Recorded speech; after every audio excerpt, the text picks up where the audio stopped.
More than 2,500 years ago, a man sat beneath a tree and turned his attention to one of the most complex things in the universe, the human mind. He had no laboratory, no brain scanner, no university degree. Yet his discoveries continue to influence psychology, medicine, and millions of people around the world. That man was the Buddha. But can we really call him a scientist of the mind? Perhaps not in the modern sense. He did not conduct controlled experiments or publish scientific theories. His goal was different: to understand suffering and find a way beyond it. But look closely at his method, and the comparison becomes fascinating. The Buddha began with a problem: human suffering. Why are we still dissatisfied after getting what we want? Why can an insult stay with us for days? Why does the mind keep producing anxiety, anger, and craving?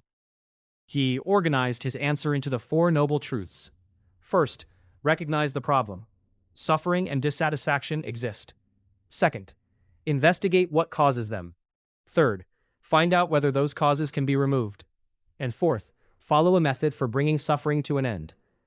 It sounds almost like a diagnostic process. Observe the problem, identify its causes, test a solution, and examine the result. But where was his laboratory? It was the mind itself. His main instrument was trained attention. In meditation, a person observes the body, sensations, states of mind, and recurring mental patterns. The aim is not simply to relax or stop thinking. It is to watch experience closely enough to understand how it takes shape. Consider pain. The Buddha explained it through the example of two arrows. Imagine that someone rejects you. The rejection itself is the first arrow. It hurts, and that pain is natural. Then the mind fires a second arrow. I am not good enough. This always happens to me. No one will ever value me. Now we are not only feeling the rejection, we are reliving it, judging ourselves and worrying about the future. We cannot avoid every painful event. But with awareness, we can learn not to add another layer of suffering. Through this observation, the Buddha highlighted three important features of experience. First, everything we experience changes.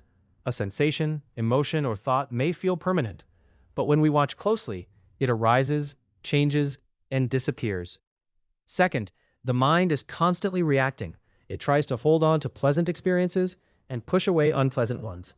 This pattern of craving and resistance keeps us dissatisfied.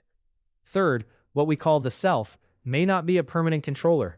The body changes, feelings change, thoughts appear without our command. The Buddha asked us to consider whether the self is more like an unfolding process than a fixed object. Today, several scientific findings broadly align with insights in the Buddha's teachings.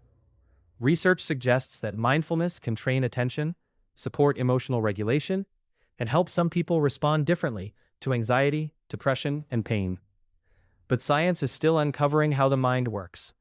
Many of the Buddha's deeper observations remain open questions, not scientifically established facts.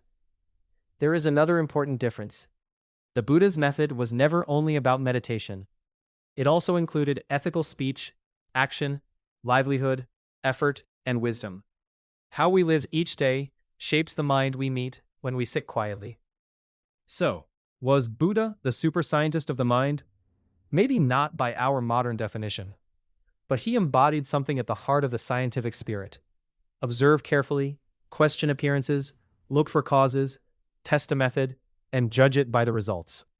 He did not simply ask people to believe his description of the mind. He gave them a laboratory and invited them to investigate.